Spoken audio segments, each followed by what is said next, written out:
Kani tingali, wow. Medyo sinaw.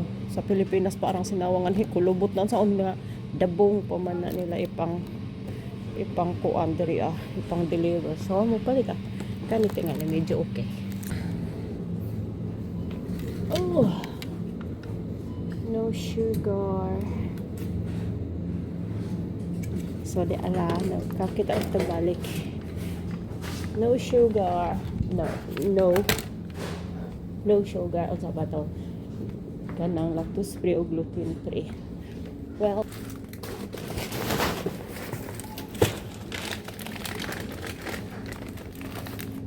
hey, skulle bara hämta lite nötter här. Tack så nej tack. Tack så mycket. Aj, just mjölk. Jag förstår det. Det är inte lätt.